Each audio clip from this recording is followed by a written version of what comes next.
આગામી મકર સંક્રાંતિ પ્રસંગે બોટાદના બહુમુખી પ્રતિમા ધરાવતા અને 28 જેટલી સામાજિક ધાર્મિક રાજકીય સંસ્થાઓ સંગઠનો સાથે જોડાયેલા બોટાદના ગૌરક્ષક સામતભાઈ જે ભલ્યા દરેક જીવદયા પ્રેમી અને પક્ષી પ્રેમીનાઓએ ખાસ વિનંતી કે હમણાં મકર સંક્રાંતિ સુધી દરરોજ આપણા ઘર ઓફિસ કે કબૂતરોના માળા રહેણાંક હોય તે જગ્યાએ દરરોજ ચણ દાણા નાખવા વિનંતી, જેથી કરીને પક્ષીઓ બહાર ન જાય અને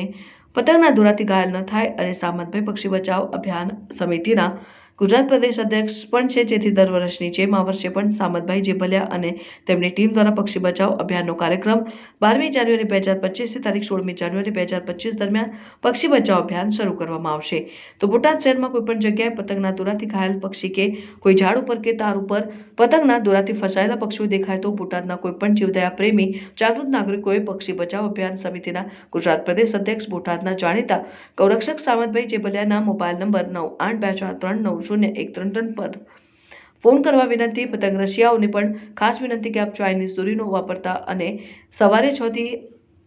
8 વાગ્યા સમય દરમિયાન અને સાંજે 6 વાગ્યાથી 8 વાગ્યા દરમિયાન પતંગો ન ચગાવવી, જેથી કરીને પક્ષીઓ પોતાના રહેણાંક મકાનમાંથી આવજા કરતા હોય છે. તો આ સમય દરમિયાન વધારે પક્ષીઓ ફસાય છે અને આ સમયે પતંગો નહીં ચગાવવા વિનંતી. અને સામતભાઈ જે ભલ્યા દ્વારા દર વર્ષની જેમ આ વર્ષે પણ 14મી જાન્યુઆરી 2025ના રોજ એક ગણું દાન અને સહસ્ત્ર ગણા પુણ્યનો પવિત્ર દિવસ એટલે મકર સંક્રાંતિના દિવસે ગાય માતાને ઘાસ, કબૂતરોને ચણ, ગરીબ ભૂલકાઓને, નાના બાળકોને પતંગ દોરાનું વિતરણ, ગરીબ દર્દીઓને ફૂટ વિતરણ, ગરીબ સાધુ બ્રાહ્મણોને જરૂરિયાતમંદોને મિષ્ઠાન યુક્ત ભોજન સાથે દાન દક્ષિણા અને ગરીબ જરૂરિયાતમંદોને ઠંડીથી બચાવવા દાબડા